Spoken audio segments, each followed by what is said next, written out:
dia, galera! Bem-vindos ao Loop Matinal dessa quarta-feira, dia 13 de abril, com as notícias mais relevantes sobre o mundo da tecnologia.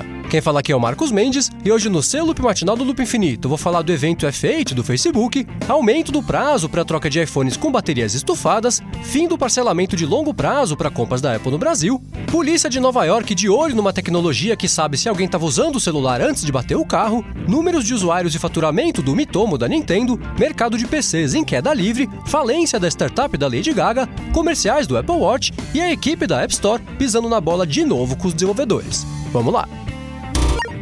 Eu começo o episódio de hoje falando de mais uma polêmica que apareceu envolvendo a App Store. Dessa vez, a briga foi com os aplicativos não oficiais do Reddit, que foram removidos da App Store sem nenhum aviso prévio, deixando os usuários e os próprios desenvolvedores bem surpresos e sem saber o que fazer. De acordo com a Apple, os aplicativos foram removidos porque eles tinham uma espécie de filtro que possibilitava ou impedia que os usuários tivessem acesso a conteúdos mais adultos durante a navegação do Reddit, e a Apple disse que isso feria uma das regras da App Store e tirou os apps do ar.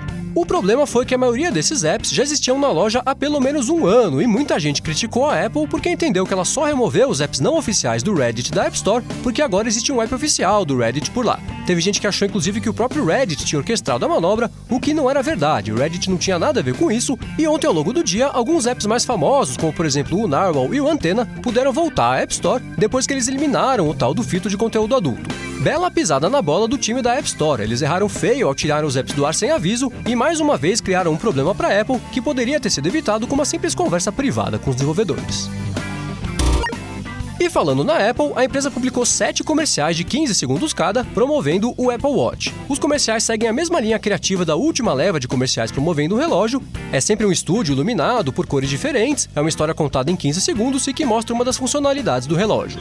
Mas, ao contrário dos outros comerciais dessa campanha, esses novos contam com a participação de vários artistas, como por exemplo o Nick Jonas, que é um dos Jonas Brothers, ele tá lá correndo para tentar ultrapassar a performance dos irmãos, a Chloe Sevigny, que é uma atriz, ela usa o relógio para achar o iPhone dela, que ela tinha perdido no meio das roupas, e tem até o Alice Cooper jogando golfe e mandando meio mal na tacada, mas cumprindo a meta de calorias daquele dia. Se você quiser ver os 7 comerciais que são bem bacaninhas, tem um link para todos eles aqui na descrição do episódio.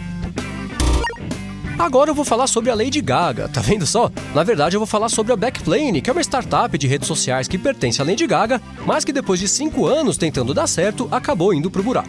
A Backplane foi fundada em 2011, aí em 2012 a empresa lançou a Little Monsters, que era uma espécie de rede social feita sob medida para os fãs da Lady Gaga, e ao longo dos últimos 5 anos, a Backplane recebeu investimentos de diversas empresas por conta da alta visibilidade da Lady Gaga, foram quase 40 milhões investidos. Mas agora, 5 anos depois, a empresa não decolou, o dinheiro acabou, eles decretaram falência e tudo que pertencia à Backplane foi vendido para permitir que eles consigam se planejar para relançar a companhia, que inclusive agora se chama Place, no que deve ser a última tentativa de fazer a startup da Lady Gaga dar certo. Agora o assunto é a venda de computadores. De acordo com uma pesquisa divulgada pelo Instituto Gartner, o mercado de PC segue em queda livre e no primeiro trimestre de 2016 foram vendidos 64 milhões e 800 mil computadores, o que representou uma queda de quase 10% em relação ao mesmo período do ano anterior, e é a primeira vez desde 2007 que as vendas ficaram abaixo dos 65 milhões. De acordo com os números levantados pela Gartner, dos 5 maiores fabricantes de computadores, que são nessa ordem a Lenovo, a HP, a Dell, a Asus e a Apple, só a Asus e a Apple tiveram crescimento no período relativo à pesquisa. As vendas da Lenovo caíram 7,2%, as vendas da HP caíram 9%, as vendas da Dell caíram 0,4%, e aí as vendas da Asus aumentaram 1,5% e as vendas da Apple aumentaram 1%. Agora, curiosamente, também saiu uma pesquisa feita pelo Instituto IDC e eles mostraram um quadro meio diferente do mercado. De acordo com o levantamento deles, foram vendidos 60 milhões e 500 mil computadores, ou seja, uns 4 milhões a menos do que o levantamento da Gartner, e de acordo com eles, todos os 5 principais fabricantes, inclusive a Asus e a Apple, tiveram queda de vendas.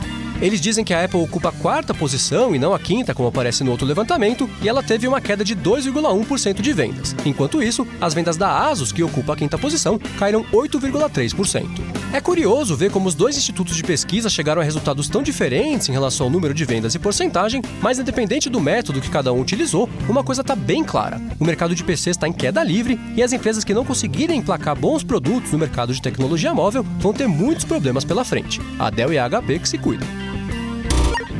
E falando em pesquisa e número de vendas, ontem saiu um levantamento a respeito do Miitomo, que é o jogo do iOS que a Nintendo lançou recentemente, e tudo indica que a coisa tem dado bem certo. De acordo com os números que apareceram no blog de negócios da empresa SurveyMonkey, que é uma das plataformas de pesquisa online mais utilizadas no mundo, o jogo vem sendo baixado 370 mil vezes por dia e conta hoje com aproximadamente 4 milhões de usuários mensais e 1 milhão de usuários diários. Eles dizem ainda que um usuário típico abre o app entre 2 e 3 vezes por dia e passa no total entre 7 e 8 minutos interagindo com ele. O último dado que aparece no levantamento é sobre dinheiro, e eles dizem lá que o gasto médio diário de cada um dos jogadores é entre 3 e 4 centavos, o que tem gerado uma renda aproximada de 40 mil dólares por dia ou 280 mil dólares por semana. Interessantes esses dados. Se você quiser ler com mais detalhes o levantamento a respeito do Miitomo que foi feito pelo SurveyMonkey, tem um link para o post deles aqui na descrição do episódio. Agora o assunto é a polícia de Nova York, que de acordo com uma matéria do site Ars Technica, pode começar a usar um aparelho desenvolvido pela empresa israelense Cellebrite, que está bem famosa ultimamente por causa do lance do iPhone de San Bernardino, que funcionaria como uma espécie de bafômetro do WhatsApp. De acordo com a matéria, a Cellebrite tem uma tecnologia que consegue checar se o telefone teve alguma atividade recente, e aí a polícia de Nova York poderia usar essa tecnologia para saber se alguém estava mexendo no celular momentos antes de bater o carro. Mais ou menos isso é do jeito que hoje dá para usar o bafômetro para saber se a pessoa bebeu antes de dirigir. Essa ideia está sendo desenvolvida na forma de um projeto de lei lá em Nova York, e o principal nome por trás da proposta é o grupo Distracted Operators Risk Casualties, que é liderado por um cara chamado Ben Lieberman, que perdeu o filho num acidente de carro porque o motorista do outro veículo estava mexendo no celular.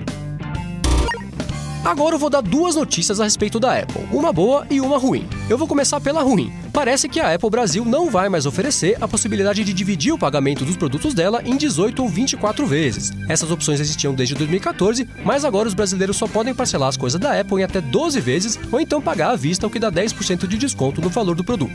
Já a boa notícia é que a Apple aumentou o prazo de cobertura de casos de estufamento da bateria dos iPhones. Antes esse prazo era de 2 anos, ou seja, mesmo depois do fim da garantia, caso a bateria do iPhone estufasse do nada, a Apple ainda resolveria o problema sem custo por mais 1 ano. E agora esse prazo aumentou para 5 anos. Esse problema do estufamento da bateria não é exatamente comum, mas é bem possível que você já tenha visto algum telefone que tenha passado por isso. Quando a bateria estufa, a tela começa a descolar, o aparelho fica meio torto, e agora, caso esse aparelho seja um iPhone que tenha sido comprado há menos de 5 anos, o usuário vai poder ficar tranquilo que ele vai receber um aparelho novo, ou então a Apple vai trocar os componentes para resolver o problema. Bacana. E por último, eu vou falar sobre o Facebook. Ontem rolou lá em São Francisco o evento F8 do Facebook, que é voltado para desenvolvedores, mas que sempre conta com uma avalanche de anúncios e novidades que já são voltados para o grande público. O evento começou quente com o discurso do Mark Zuckerberg atacando Donald Trump, dizendo sem dar nomes que o candidato e os apoiadores dele agem do jeito errado ao promover a cultura de medo nos Estados Unidos e a promoverem a xenofobia com aquela história de deportar os imigrantes e fazer um muro entre os Estados Unidos e o México, e isso tudo serviu como base para promover a ideia de integração do mundo inteiro com produtos e serviços do Facebook que vieram a seguir. Um dos primeiros anúncios do evento foi o lançamento de uma plataforma de bots para o Messenger. A partir de agora, os desenvolvedores vão poder programar sistemas de inteligência artificial que vão contar com a capacidade de entender e interagir com os usuários, e os principais beneficiários dessa plataforma vão ser as empresas, que vão conseguir prestar assistência aos clientes de um jeito automatizado, mas ao mesmo tempo com uma personalidade. O Messenger tem recebido cada vez mais atenção do Facebook. Dia desses ele ganhou uma integração nativa com o Dropbox para envio de arquivos. Ontem no evento pintou a informação de que juntos o WhatsApp e o Messenger transferem mais de 60 bilhões de mensagens por dia. E essa plataforma nova de bots para o Messenger mostra como esse app é central para a estratégia de longo prazo do Facebook e de quebra confirma que o mercado de bots é a próxima grande plataforma de interação entre as empresas e os consumidores. O Telegram e mais recentemente o Skype têm adotado os bots como ferramentas importantes dos sistemas deles, e agora o Facebook Messenger também entrou na brincadeira. Outra coisa nova que pintou ontem foi uma reformulação da ferramenta que permite que os usuários guardem links para ler depois, o que é uma coisa que já existia, mas que ficava meio escondida e por isso pouca gente sabia que dava para fazer. Agora essa ferramenta vai sair do Facebook e vai poder ser integrada a sites e serviços de leitura de notícias, igual que acontece hoje com o Pocket e com o Instapaper, e é mais uma tentativa do Facebook de levar o pessoal para dentro da rede deles, ao invés de deixar o pessoal navegar a web afora. O evento seguiu com diversos anúncios de tecnologias e plataformas, como por exemplo uma ferramenta que facilita a inscrição de novos usuários em aplicativos por meio do login do Facebook. Uma outra ferramenta também permite que os usuários compartilhem frases e parágrafos de matérias e blogs diretamente no Facebook. Apareceu também a possibilidade de usar vídeos do Vine e de outros aplicativos no lugar da foto do perfil. Teve um sistema novo que permite que qualquer câmera seja usada para fazer uma live no Facebook, o que inclui câmeras de drones, o que é muito legal. E por fim, o ponto alto do evento foi o anúncio de um negócio chamado Facebook Surround 360, Lente, que é um sistema composto por 17 câmeras e que vai fazer vídeos em 360 graus. Se você quiser ler com mais detalhes tudo isso que eu comentei por aqui, eu deixei na descrição do episódio uma série de links que detalham todos os anúncios que foram feitos ontem e vale a pena dar uma olhada porque teve bastante coisa legal.